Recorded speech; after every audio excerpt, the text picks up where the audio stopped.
नमस्कार। हम एनसीईआरटी के हमारे अतीत नामक जो पुस्तक है, कक्षा छठी की पाठ्य पुस्तक है, उसके अध्याय 4 को देखने जा रहे हैं। अध्याय 4 है आरंभिक नगर। पुराने भवन का संरक्षण। जसपाल और हरप्रीत अपने घर के पास की गली में क्रिकेट खेल रहे थे। उन्होंने देखा कि कुछ लोग उस खंडहर घर की तारीफ कर रहे थे जिसे गली के बच्चे भूतहा घर कहा करते थे। एक ने कहा, इसकी वास्तुकला को देखो, क्या आपने कहीं लकड़ी पर इतनी सुंदर नक्काशी देखी है? दूसरी महिला ने कहा, हमें मंत्री जी को पत्र लिखकर कहना चाहिए कि वह इस खूबसूरत घर को सुरक्षित रखने के लिए इसकी मरम्मत कराने की व्यवस्था करें। यह सब सुनकर जसपाल और हरप्रीत सोचने लगे कि इस पुराने खंडहर से लोगों का इतना लगाव क्यों हो सकता है।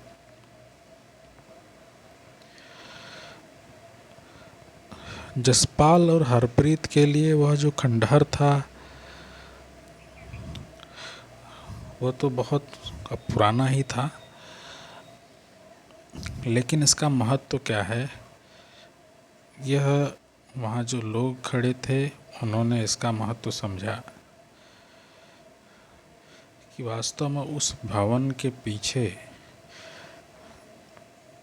जो सबसे पहले जब वो भवन निर्मित हुआ था और वहाँ जब लोग रहते होंगे या रहे थे, तब उसकी चहल पहल क्या थी, उसका इतिहास क्या था, इसका महत्व तो वो लोग समझते होंगे। यानी केवल बाहर से देखना नहीं, बल्कि उसके पीछे जो इतिहास है उसको जानना, यह भी एक बड़ा परिवर्तन दृष्टिगोचर होता है। हड़प्पा की कहानी। अक्सर पुरानी इमारत अपनी कहानी बताती है। लगभग 150 साल पहले जब पंजाब में पहली बार रेलवे लाइनें बिछाई जा रही थी, तो इस काम में जुटे इंजीनियरों को अचानक हड़प्पा पुरास्थल मिला जो आधुनिक पाकिस्तान में है। उन्होंने सोचा कि यह एक ऐसा खंडहर है जहां से अच्छी ईंटें मिलेंगी। यह सोचकर वे हड़प्पा के खंडहरों से हजारों ईंटें उखाड़ ले गए, जिससे उन्होंने रेलवे लाइनें बिछाईं। इससे कई इमारतें पूरी तरह नष्ट हो गईं। उसके बाद लगभग 80 साल पहले पुरातत्वविदों ने इस स्थल को ढूंढा और तब पता चला कि यह खंडहर उपमहाद्वीप के सबसे पुराने शहरों में से एक है। चूँकि इस नगर की खोज सबसे पहले हुई थी, इसलिए बाद में मिलने वाले इस तरह के सभी पुरास्थलों में जो इमारतें और चीज़ें मिलीं, उन्हें हड़प्पा सभ्यता की इमारतें कहा गया। इन शहरों का निर्माण लगभग 4700 साल पहले हुआ था।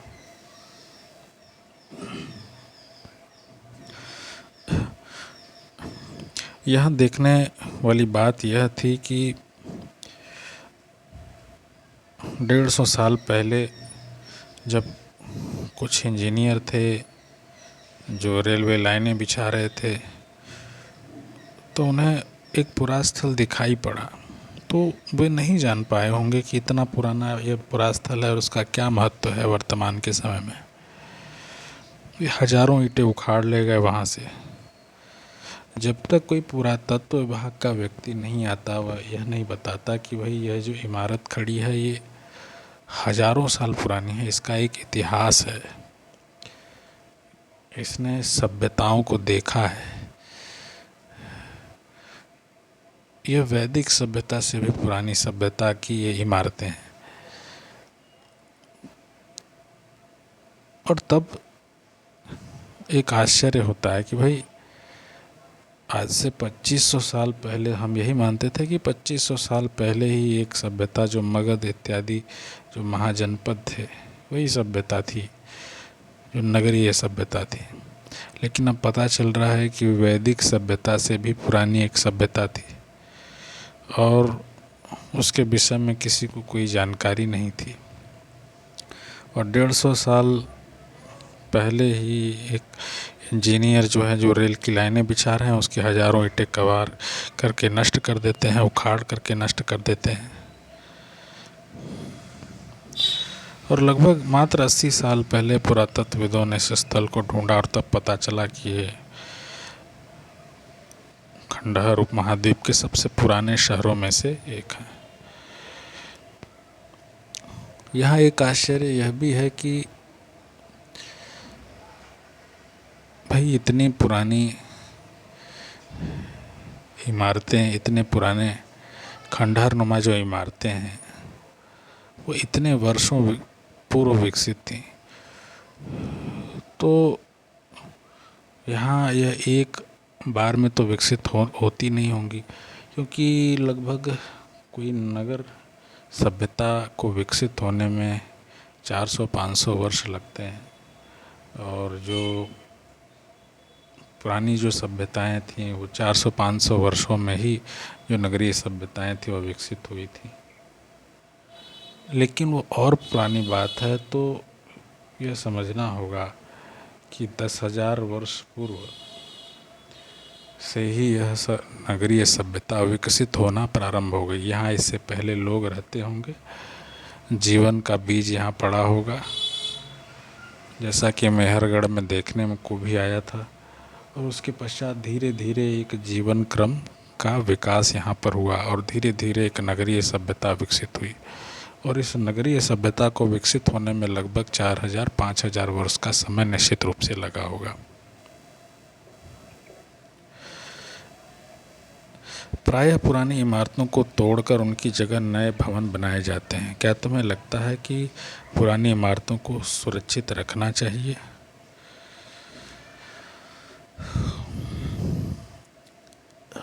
पुरानी इमारतों को सुरक्षित रखना चाहिए अथवा नहीं? निश्चित रूप से बहुत से पुरानी इमारतें होंगी जिन्हें नष्ट करके उनके स्थान पर नए भवन बनाए जाते हैं। पुरानी इमारतों को सुरक्षित रखने का क्या महत्व है? यदि वो पुरातात्विक स्थल की इमारतें हैं तब तो उनका महत्व है, क्योंकि वह एक धरोहर के रूप में समझ में आती हैं। और आज भी भारत में बहुत से ऐसे स्थल हैं जहाँ पर पुरखों की रखी हुई बनी हुई जो घर हैं, पुरखों द्वारा बनाए गए घर हैं, लोग उनको संजोए रखते हैं, उनकी मरम्मत करके रखते हैं, उसी प्रकार से मरम्मत करके रखते हैं, न कि उन्हें तोड़ करके नया भवन बनाते हैं। इन नगरों की विशेषता क्या थी? इन नगरों में से कई या 2 या उससे ज़्यादा हिस्सों में विभाजित किया गया था। प्रायः पश्चिमी भाग छोटा था लेकिन ऊंचाई पर बना था, और पूर्वी हिस्सा बड़ा था लेकिन यह निचले इलाके में था। ऊंचाई वाले भाग को पुरातत्वविदों ने नगर दुर्ग कहा है और निचले हिस्से को निचला नगर कहा है। दोनों हिस्सों की 4 दीवारियां पक्की ईंटों से बनाई जाती थीं। इसकी ईंटें इतनी अच्छी थीं कि हजारों साल बाद आज तक उनकी दीवारें खड़ी रहीं। दीवार बनाने के लिए ईंटों की चिनाई इस तरह करते थे जिससे कि दीवारें खूब मजबूत रहें। कुछ नगरों के नगर दुर्ग में कुछ खास इमारतें बनाई गई थी। मिसाल के तौर पर मोहनजोदड़ो में खास तालाब बनाया गया था जिसे पुरातत्वविदों ने महान स्नानागार कहा है। इस तालाब को बनाने में ईंट और प्लास्टर का इस्तेमाल किया गया था। इसमें पानी का रिसाव रोकने के लिए प्लास्टर के ऊपर चारकोल की परत चढ़ाई गई थी। इस सरोवर में 2 तरफ से उतरने के लिए सीढ़ियां बनाई गई थीं और चारों ओर कमरे बनाए गए थे। इसमें भरने के लिए पानी कुएं से निकाला जाता था। उपयोग के बाद इसे खाली कर दिया जाता था। शायद यहाँ विशिष्ट नागरिक विशेष अवसरों पर स्नान किया करते थे। कालीबंगा और लोथल जैसे अन्य नगरों में अग्निकुंड मिले हैं जहाँ संभवतः यज्ञ भी किए जाते होंगे। हड़प्पा, मोहनजोदड़ो और लोथल जैसे कुछ नगरों में बड़े बड़े भंडारगृह मिले हैं।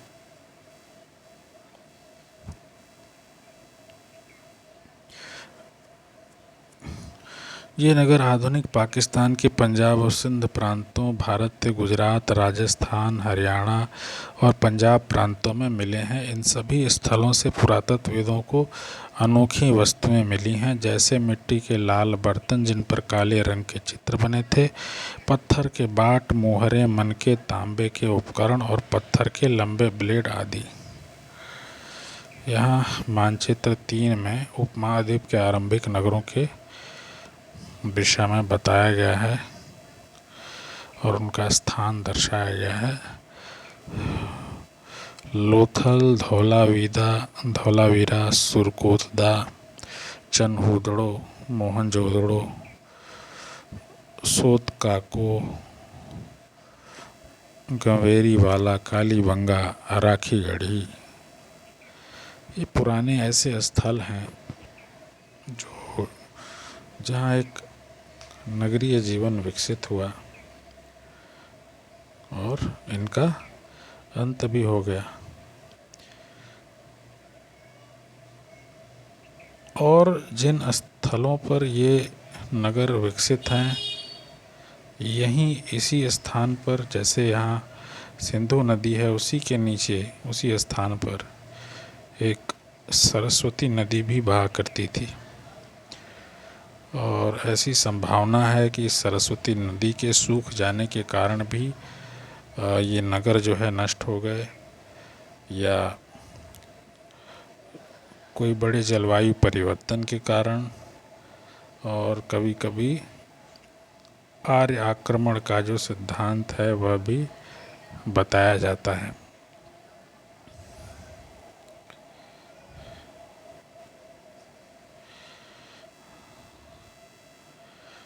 आगे के क्रम को देखते हैं। यह महान स्नानागार की एक तस्वीर है। भला इसे पहली दृष्टि में देखने पर या इन ईंटों को देखने पर भी यह कहाँ कोई व्यक्ति ऐसा कह सकता है कि यह बहुत पुरानी सभ्यता का एक तस्वीर है। देखने में तो ये जो छवि है ऐसा ही प्रतीत होगा कि नहीं हाल के वर्षों की बनाई हुई होंगी, मगर जैसे कोई पुरातत्वविद है तो वह इसके विषय में बताता है, तब लोग जान पाते हैं। जैसे कि इसका प्राचीन इतिहास क्या था। कार्बन डेटिंग इत्यादि विधियों से जब वे इनकी जांच करते हैं तब यह ज्ञात हो पाता है कि नहीं, ये बहुत पुरानी सभ्यता थी, वैदिक सभ्यता से भी पूर्व की यह सभ्यता थी, जो जलवायु परिवर्तन इत्यादि अनेक कारणों से नष्ट हो गई।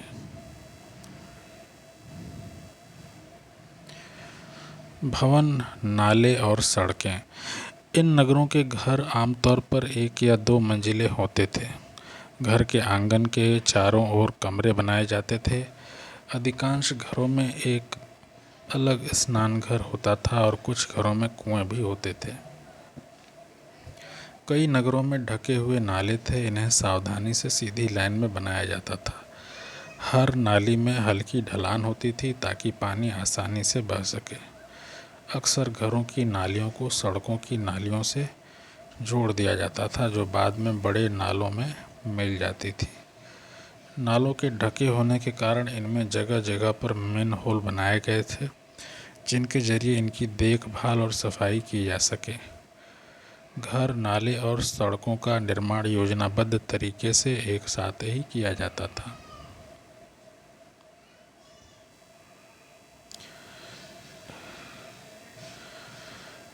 यहाँ हड़प्पा सभ्यता के जो नगर थे उनके ईंटों को एक व्यक्ति है जो व्यवस्थित कर रहा है या इनकी साफ सफाई कर रहा है, जो इस पर जमी धूलों को हटा रहा है।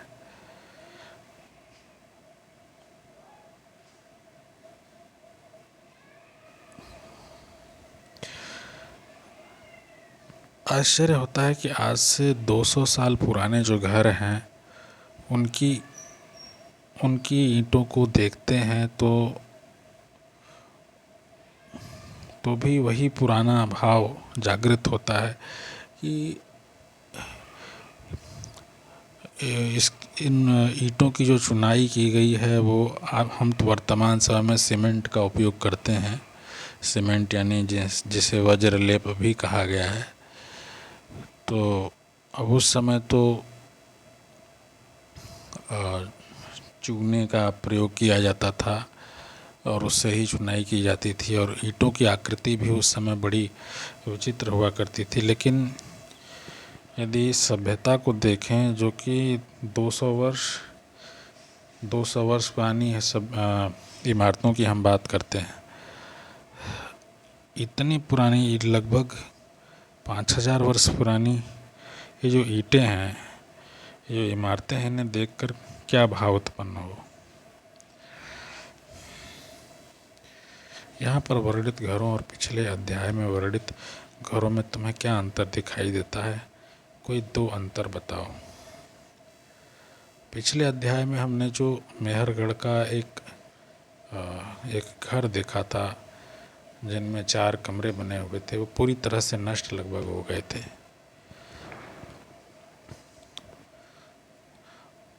और इन घरों को यदि हम उनसे तुलना करें तो ये बहुत अधिक कारीगरी से युक्त होकर के बनाए गए हैं। यानी कि इसमें बहुत नाप तौल करके एक सही आकृति में, सही मात्रा में जो भी हैं उनका प्रयोग करके, इनको माप करके भली प्रकार से एक सिस्टमेटिक और वैज्ञानिक ढंग से इसे बनाया गया है। यही मुख्य रूप से विशेष अंतर इनमें और उनमें है। नगरीय जीवन। हड़प्पा नगरों में बड़ी हलचल रहा करती होगी। यहाँ पर ऐसे लोग रहते होंगे जो नगर की खास इमारतें बनाने की योजना में जुटे रहते थे। ये संभवतः यहाँ के शासक थे। यह भी संभव है कि ये शासक लोगों को भेजकर दूर दूर से धातु, बहुमूल्य पत्थर और अन्य उपयोगी चीज़ें मंगवाते थे। शायद शासक लोग खूबसूरत मनकों तथा सोने चांदी से बने आभूषणों जैसे कीमती चीज़ों को अपने पास रखते होंगे। इन नगरों में लिपिक भी होते थे जो मोहरों पर तो लिखते ही थे और शायद अन्य चीज़ों पर भी लिखते होंगे। इसके अलावा जो कि बच नहीं पाए। इसके अलावा नगरों में शिल्पकार, स्त्री पुरुष भी रहते थे जो अपने घरों या किसी उद्योग स्थल पर तरह तरह की चीज़ें बनाते होंगे। लोग लंबी यात्राएं भी करते थे और वहाँ से उपयोगी वस्तुएं लाते थे और साथ ही लाते थे सुदूर देशों की किस्से कहानियाँ। मिट्टी से बने कई खिलौने भी मिले हैं जिनसे बच्चे खेलते होंगे। अब इस पुरानी तस्वीर को देखा जाए तो वही एक प्रकार से आप कह लीजिए कि यह जो छवि है, हमने न जाने कितने राजाओं महाराजाओं के जीवन को इसने देखा होगा। ये ज़मीन के भीतर भले ही नष्ट हो चुकी होगी या दब गई होगी, मगर इसके बाद न जाने कितने राजा महाराजा आए यहाँ शासन किया और शासन करके चले गए और मात्र 150 वर्ष पूर्व जो है इस स्थल को ढूंढा गया। बड़े आश्चर्य की बात है। और किस दृष्टि से यह देखने पर लगता होगा कि ये 5000 वर्ष से भी पुरानी ये इमारतें हैं।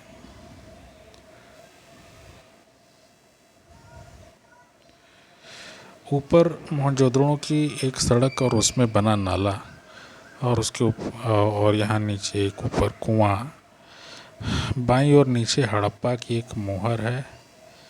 यह एक मोहर है। यह तो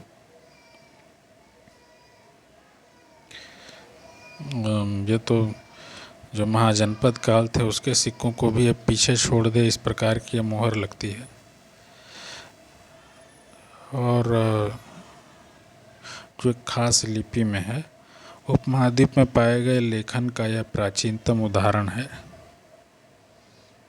और इसके अक्षरों की बनावट यह भी बड़ी अद्भुत है। विद्वानों ने इसे पढ़ने की कोशिश की है, लेकिन अभी तक यह पता नहीं चल पाया कि इसका अर्थ क्या है। दाईं ओर पकी मिट्टी के खिलौने हैं।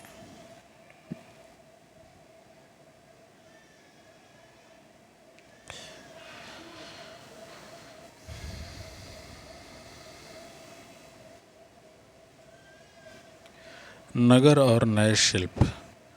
आओ अब कुछ ऐसी चीज़ों के बारे में अध्ययन करें जो हड़प्पा के नगरों से प्राप्त हुई हैं। पुरातत्वविदों को जो चीज़ें वहाँ मिली हैं उनमें अधिकतर पत्थर, शंख, तांबे, कांसे, सोने और चांदी जैसी धातुओं से बनाई गई थी।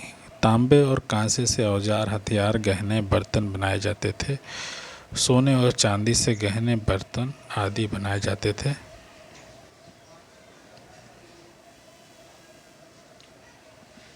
यहाँ मिली सबसे आकर्षक वस्तुओं में मनके, बाट और फसल हैं।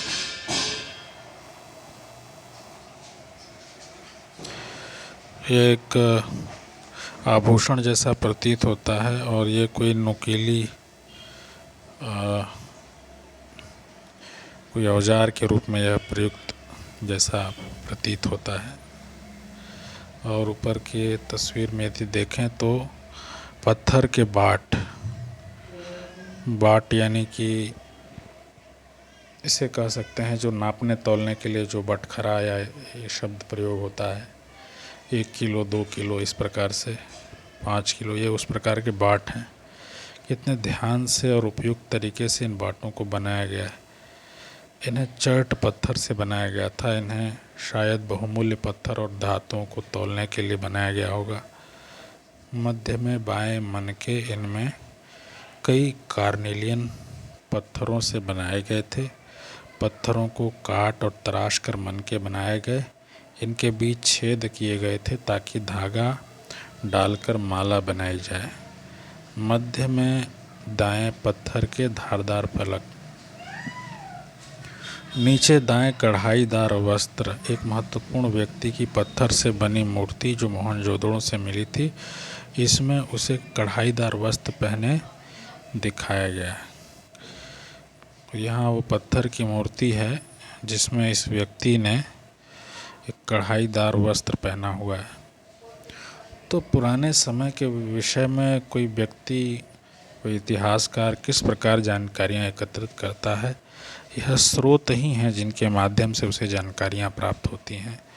अब यह व्यक्ति है और इसने एक कढ़ाईदार वस्त्र पहना है, तो इससे यह बात समझ में आती है कि उस समय के लोग भला किस प्रकार से वस्त्र पहनते थे। और ये वस्त्र कढ़ाईदार थे और इसकी दाढ़ी को जिस प्रकार से काट करके मूर्तिकार ने बनाया है, तो बहुत ही निपुण कारीगर रहा होगा कि उसकी कृति आज भी विद्यमान है।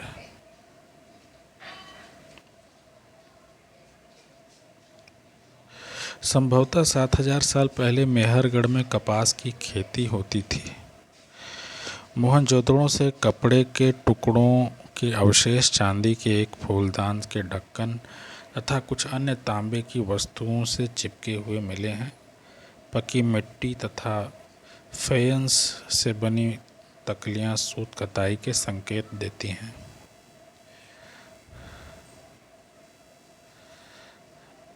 इनमें से अधिकांश वस्तुओं का निर्माण विशेषज्ञों ने किया था।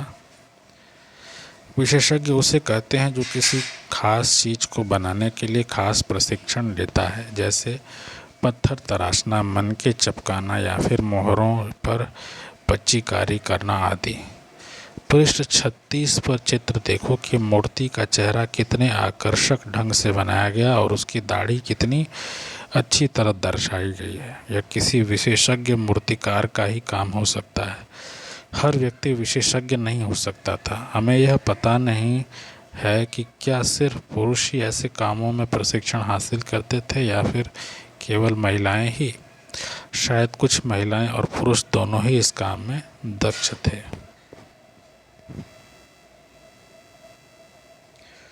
फेयंस पत्थर और शंख प्राकृतिक तौर पर पाए जाते हैं, लेकिन फेयंस को कृत्रिम रूप से तैयार किया जाता है। बालू या स्फटिक पत्थरों के चूर्ण को गोंद में मिलाकर उनसे वस्तुएं बनाई जाती थी। उसके बाद उन वस्तुओं पर एक चिकनी परत चढ़ाई जाती थी। इस चिकनी परत के रंग प्रायः नीले या हल्के समुद्री हरे होते थे। फेयंस से मनके, चूड़ियाँ, बाले और छोटे बर्तन बनाए जाते थे। कच्चे माल की खोज में। कच्चा माल उन पदार्थों को कहते हैं जो प्राकृतिक रूप से मिलते हैं या फिर किसान या पशुपालक उनका उत्पादन करते हैं, जैसे लकड़ी या धातुओं के अयस्क प्राकृतिक रूप से उपलब्ध कच्चे माल हैं। इनसे फिर कई तरह की चीज़ें बनाई जाती हैं। मिसाल के तौर पे किसानों द्वारा पैदा किए गए कपास को कच्चा माल कहते हैं, जिससे बाद में कताई बुनाई करके कपड़ा तैयार किया जाता है। हड़प्पा में लोगों को कई चीज़ें वहाँ मिलती थीं, लेकिन तांबा, लोहा, सोना, चांदी और बहुमूल्य पत्थरों जैसे पदार्थों का वे दूर दूर से आयात करते थे।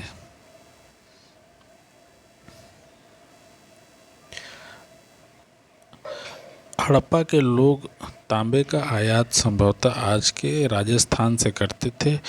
यहाँ तक कि पश्चिम एशियाई देश ओमान से भी तांबे का आयात किया जाता था। कांसा बनाने के लिए तांबे के साथ मिलाई जाने वाली धातु टीन का आयात आधुनिक ईरान और अफ़गानिस्तान से किया जाता था। सोने का आयात आधुनिक कर्नाटक और बहुमूल्य पत्थर का आयात गुजरात, ईरान और अफ़गानिस्तान से किया जाता था। यहाँ एक पहिए का एक खिलौना है। चीज़ों को एक जगह से दूसरी जगह कैसे लाया जा सकता था। हाँ, इन चित्रों को देखो, एक खिलौना है और दूसरी एक मोहर है। क्या तुम बता सकते हो कि हड़प्पा के लोग यातायात के लिए किन साधनों का प्रयोग करते थे?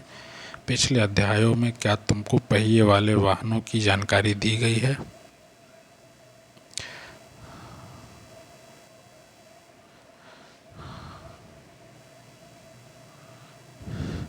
बच्चों का खिलौना हल। आज हल चलाने वाले ज़्यादातर किसान पुरुष होते हैं। हमें ज्ञात नहीं कि क्या हड़प्पा में भी यही प्रथा थी। एक खिलौना हल है बच्चों के लिए बनाई गई एक आकृति, और यहाँ पर जो तस्वीर है यह भी बच्चों का एक खिलौना है जिसमें पहिए लगे हुए हैं। और हमने पूर्व में अध्याय में देखा था कि अभी तक पहियों का आविष्कार नहीं हुआ था, और अब यहाँ पर एक खिलौने की तस्वीर दिखाई गई है। तो यह बताया जा रहा है कि हड़प्पा सभ्यता में पहियों का आविष्कार था और लोग एक स्थान से दूसरे स्थान पर जाने के लिए इस प्रकार के वाहनों का प्रयोग करते थे। और दूसरा यह चित्र है, इसमें मोहर दिखाई गई है जिसमें एक नाव बनी हुई है, यानी एक स्थान से दूसरे स्थान पर जाने के लिए इस नाव पर भी लोग आश्रित थे। और हड़प्पा सभ्यता में बंदरगाह भी हुआ करते थे, जहाँ से लोग एक स्थान से दूसरे स्थानों पर अपने जो भी व्यापार की जो वस्तुएं थी उनका आदान प्रदान करते थे। नगरों में रहने वालों के लिए भोजन। लोग नगरों के अलावा गांवों में भी रहते थे। वे अनाज उगाते थे और जानवर पालते थे। किसान और चरवाहे ही शहरों में रहने वाले शासकों, लेखकों और दस्तकारों को खाने के सामान देते थे।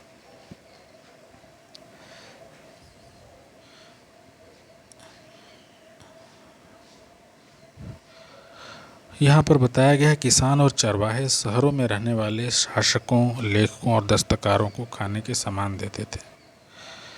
लोग नगरों के अलावा गांव में भी रहते थे, यानी गांवों में ही जो अनाज था वह उपलब्ध था और गांवों से वो शहरों में जाता था। और शहरों में कौन लोग रहते थे? तो शासक, लेखक और दस्तकार आदि लोग रहते थे। पौधे के अवशेषों से पता चलता है कि हड़प्पा के लोग गेहूँ, जौ, दालें, मटर, धान, तिल और सरसों उगाते थे। यानी कि हड़प्पा के जो लोग थे वो केवल व्यापारी ही नहीं थे बल्कि किसान भी थे, कृषक भी थे, जो दालें, मटर, धान, तिल और सरसों भी उगाते थे। और यह कहाँ होता था? यह हड़प्पा के ही गांव में होता था। यानी वहाँ वो ग्रामीण सभ्यता और नगरीय सभ्यता दोनों सभ्यताएं थी। ज़मीन की जुताई के लिए हल का प्रयोग एक नई बात थी। हड़प्पा काल के हल तो नहीं बच पाए हैं क्योंकि वे प्रायः लकड़ी से बनाए जाते थे, लेकिन हल के आकार के खिलौने मिले हैं। इस क्षेत्र में बारिश कम होती है, इसलिए सिंचाई के लिए लोगों ने कुछ तरीके अपनाए होंगे। संभवतः पानी का संचय किया जाता होगा और ज़रूरत पड़ने पर उससे फसलों की सिंचाई की जाती होगी। हड़प्पा के लोग गाय, भैंस, भेड़ और बकरियां पालते थे। बस्तियों के आसपास तालाब और चारागाह होते थे, लेकिन सूखे महीनों में मवेशियों के झुंडों को चारा पानी की तलाश में दूर दूर तक ले जाया जाता था। वे बेर जैसे फलों को इकट्ठा करते थे, मछलियां पकड़ते थे और हिरण जैसे जानवरों का शिकार भी करते थे। गुजरात में हड़प्पा कालीन नगर का सूक्ष्म निरीक्षण। कच्छ के इलाके में खदीर बेत के किनारे धौलावीरा नगर बसा था। वहाँ साफ पानी मिलता था और ज़मीन उपजाऊ थी। जहाँ हड़प्पा सभ्यता के कई नगर 2 भागों में विभक्त थे, वहीं धौलावीरा नगर को 3 भागों में बांटा गया था। इसके हर हिस्से के चारों ओर पत्थर की ऊंची ऊंची दीवार बनाई गई थी। इसके अंदर जाने के लिए बड़े बड़े प्रवेश द्वार थे। इस नगर में एक खुला मैदान भी था जहां सार्वजनिक कार्यक्रम आयोजित किए जाते थे। यहाँ मिले कुछ अवशेषों में हड़प्पा लिपि के बड़े बड़े अक्षरों को पत्थरों में खुदा पाया गया है। इन अभिलेखों को संभवतः लकड़ी में जड़ा गया था। यह एक अनोखा अवशेष है क्योंकि आमतौर पर हड़प्पा के लेख मुहर जैसी छोटी वस्तुओं पर पाए जाते हैं।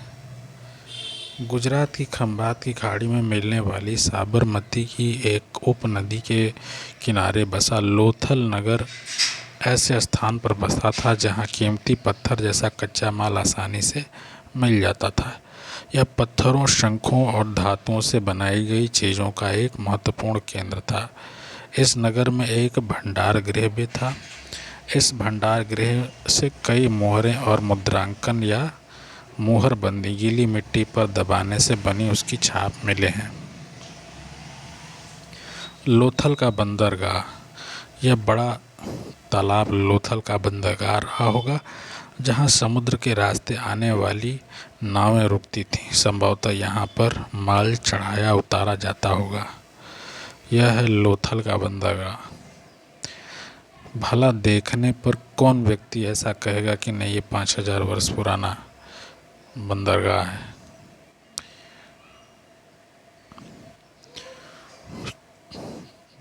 मतलब स्पष्ट रूप से यदि कोई इतिहासकार या कोई पुरातत्व का व्यक्ति आए तो ही वह बता सकता है कि नहीं, इसका क्या महत्व है और ये कितना पुराना है।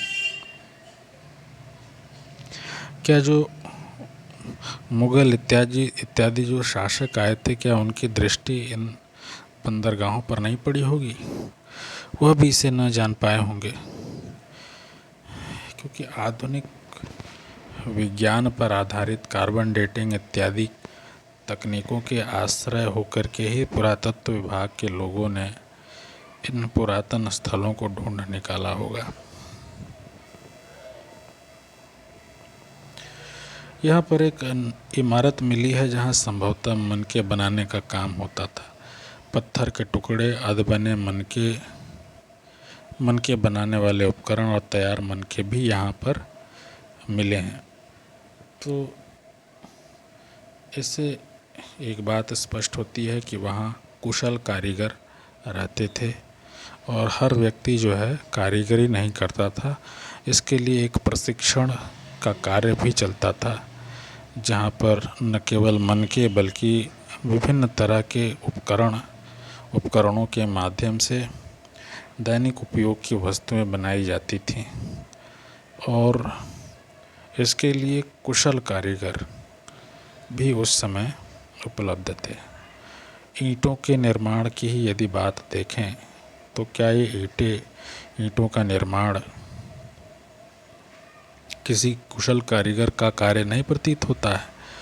और जिन लोगों ने इससे इन इमारतों को बनाया, क्या वे कुशल कारीगर नहीं होंगे? तो निश्चित रूप से इसके लिए एक विशेष प्रशिक्षण का भी शिविर वहाँ पर उपलब्ध होगा।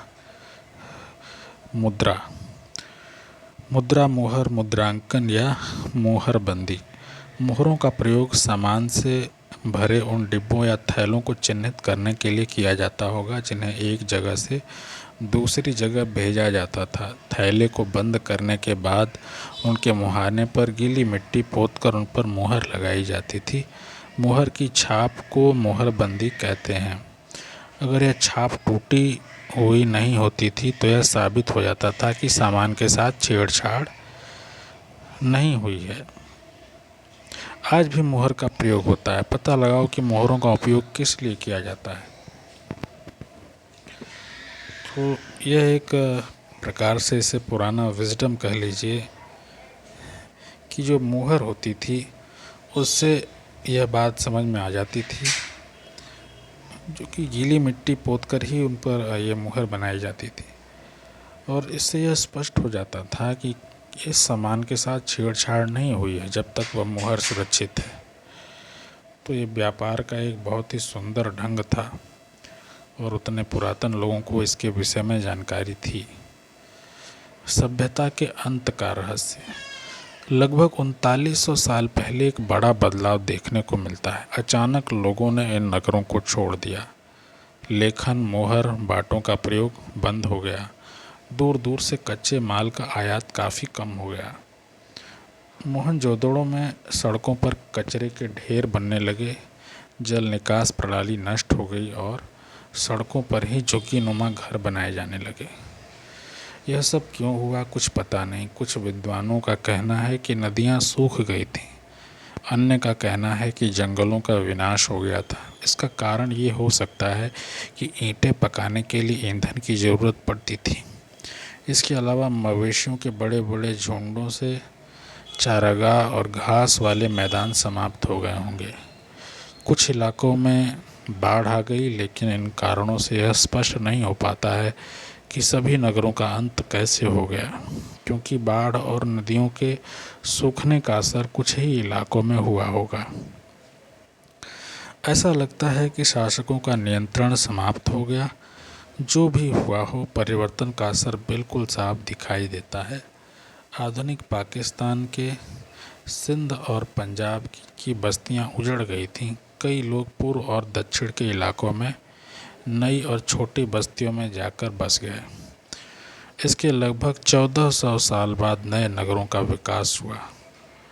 इनके बारे में तुम अध्याय 6 और 9 में पढ़ोगे। 1400 साल बाद, यानी कि जब महाजनपद अस्तित्व में आए, मगध, वैशाली, लिच्छवी इत्यादि जो महाजनपद थे, तो उनका अस्तित्व 1400 साल बाद आया। यह बड़े आश्चर्य की बात है कि 1400 साल बाद ही नगरों का विकास क्यों हुआ और ये लोग अचानक उन नगरों को छोड़ करके कहीं और अन्यत्र जा कर के क्यों बस गए। ये संभवतः एक बड़ी उलझी हुई गुत्थी है जिसे सुलझाना आज भी कठिन है। कहने के लिए तो लोग तरह तरह के सूत्र बता सकते हैं अपने कि नहीं यह कारण है वह कारण है, मगर यह बड़े अचरज की बात है कि 1400 साल बाद पुनः नगर विकसित हो पाए। यानी लगभग 1400 साल लगे उन नगरों के विकसित होने में। तब तक तो वो ग्रामीण सभ्यता ही थे। तो भला यह सभ्यता जो थी, जो हड़प्पा सभ्यता थी, लोथल की सभ्यता थी, यह कितने सालों बाद यहाँ नगरों का विकास हुआ होगा, ये अपने आप में आश्चर्य की बात है। यानी सभ्यताएं आईं, विकसित हुईं, उनका अंत हो गया, उसके बाद वैदिक सभ्यता आई, उसके बाद महाजनपद काल आए, और उसके बाद का जो काल है वह भी देखने में आता है। भारत का इतिहास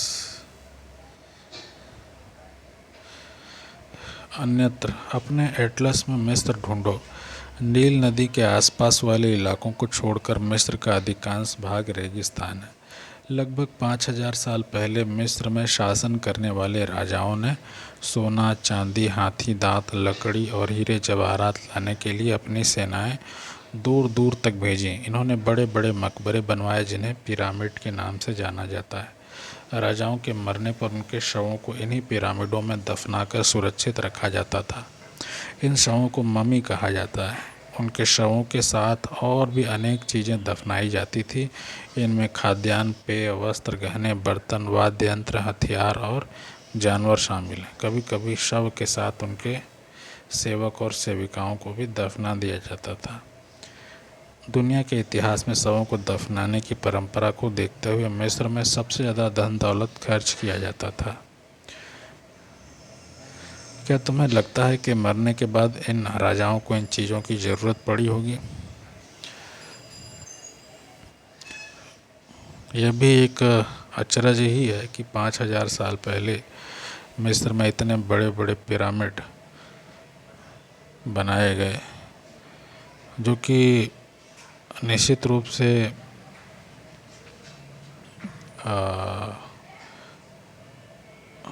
शवों को जहाँ दफनाया जाता है वैसे स्थल हैं।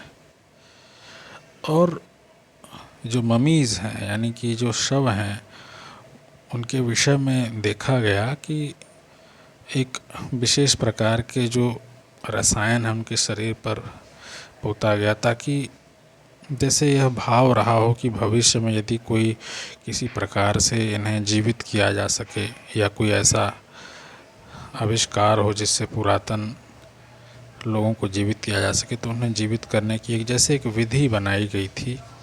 उनके शवों को सुरक्षित रखने के लिए एक सिस्टम बनाया गया था। तो अब जो एक बार मृत्यु को प्राप्त हो गया वो पुनः कहाँ जीवित उसे होना है, तो उनके द्वारा किया गया कार्य तो निरर्थक गया। हालांकि उनका यह जो प्रयास है वह सराहनीय है। और पिरामिड की आकृति, यह बड़ी ही सुंदर आकृति है। यह आकृति बड़ी सुंदर है। एक इससे यह समझ में आता है कि ज्योमेट्री का तो भाई विकास के लिए कारण जैसे उन्होंने दे दिया हो कि आप ज्योमेट्री का विकास कहीं और नहीं होगा मगर हमारे यहाँ ज़रूर होगा। बहुत ही सुंदर ढंग से इसे बनाया गया। निश्चित रूप से बहुत से पिरामिड तो नष्ट भी हो गए होंगे, बट इन्हें देख करके बड़ा आश्चर्य होता है कि किस प्रकार के लोग रहे होंगे उस समय और कैसे उनका जीवन चलता होगा। अब आधुनिक ताजमहल जो है, इसे देखकर ही बड़े आश्चर्य की बात समझ में आती है। वह भी एक मकबरा ही है। यह पिरामिड जिस प्रकार से मकबरा, वैसे ही ताजमहल भी एक मकबरा ही है। और कितने सुंदर ढंग से उसे बनाया गया। यानी आज से 400-500 वर्ष पूर्व यदि उसका निर्माण हुआ है, तो क्या ये आश्चर्य की बात नहीं है कि जब अंग्रेज आए होंगे तो उन्होंने देखा होगा कि ये सुंदर सी कलाकृति, एक राजा यहाँ पर था और उसने एक सुंदर सी अपनी एक पदचिन्ह जो है उन्होंने यहाँ पर छोड़ करके इस संसार से चले गए। यहाँ एक पूर्व काल में जीवन था जो अब नहीं है। तो ये बड़े आश्चर्य की बात इसमें यह भी समझ में आती है कि जब सभ्यता अपने सर्वोच्च स्थिति में होती है, यानी जो सबसे श्रेष्ठतम स्थिति में होती है, तो उसी समय उस सभ्यता को अपना एक पद चिन्ह बना लेना चाहिए कि नहीं, हम यहाँ तक पहुँचे हैं, हमने इतनी ऊंचाई तक को प्राप्त किया है। क्योंकि उसके बाद लगभग 1400 साल लग जाते हैं एक नई सभ्यता विकसित होने में। यानी कोई आवश्यक नहीं है कि एक सभ्यता के बाद तुरंत एक नई सभ्यता आ जाए। अब जैसे हर व्यक्ति तो ताजमहल नहीं खड़ा कर सकता ना, वो उतनी ऊंची जो जिसने पीक को प्राप्त किया है, उतनी ऊंचाई को जिसने प्राप्त किया है, उस सभ्यता को जिसने प्राप्त किया है, वही यह कार्य कर सकता है। जिस प्रकार से मिस्र में हुआ पिरामिड्स का निर्माण, जिस प्रकार मुग़लों ने ताजमहल को बनाया, या जिस प्रकार से जो भारतीय स्क्रिप्चर्स हैं, जो ओल्ड स्क्रिप्चर्स हैं, वो दर्शाते हैं कि जो भारत की जो पीक अवस्था थी, बौद्धिक अवस्था, एंशिएंट विजडम ऑफ इंडिया, वेदों और पुराणों इत्यादि के माध्यम से वो दर्शाई जाती है कि एक पीक अवस्था थी जहाँ पर यह कार्य कर दिया गया, एक पद चिन्ह छोड़ दिया गया। और तमाम लोग जीवन जीते हैं, किसी की मृत्यु बहुत कम समय में होती है, किसी की मृत्यु लंबे समय तक किसी को जीने का अवसर प्राप्त होता है। तो ये सारी बातें इसमें शामिल हैं। कल्पना करो तुम अपने माता पिता के साथ 4000 साल पहले लोथल से मोहनजोदड़ो की यात्रा कर रहे हो। या बताओ कि तुम यात्रा कैसे करोगे, तुम्हारे माता पिता यात्रा के लिए अपने साथ क्या क्या ले जाएंगे और मोहनजोदड़ो में तुम क्या देखोगे। यह तो एक जैसे बच्चों की कल्पना करने के लिए एक बहुत ही सुंदर एक रूपक दिया गया है। यहाँ कोई व्यक्ति कल्पना के द्वारा इन्हें अनुभव कर सकता है। कुछ महत्वपूर्ण तिथियों में यदि देखें तो मेहरगढ़ में कपास की खेती लगभग 7000 साल पहले हुई। नगरों का आरंभ लगभग 4700 साल पहले हुआ। हड़प्पा के नगरों का अंत 3900 साल पहले, और अन्य नगरों का विकास लगभग 2500 साल पहले। यहाँ यह बात समझ में आती है कि यहाँ 3900 साल पहले एक नगर का अंत हो गया, उसके बाद 2500 साल बाद, यानी 1400 सालों का जो अंतर है, उसमें ही एक नगर विकसित हो पाया। तो इस प्रकार से यह पाठ हमने देखा, बहुत ही अच्छा पाठ था और इसमें हमें बहुत कुछ जानने समझने को मिला, जो कि हड़प्पा सभ्यता और उससे संबंधित अन्य सभ्यताओं के विषय में इसमें थोड़ी बहुत जानकारियाँ थी। ध्यानपूर्वक पाठ को सुनने देखने के लिए, साथ में बने रहने के लिए बहुत बहुत धन्यवाद।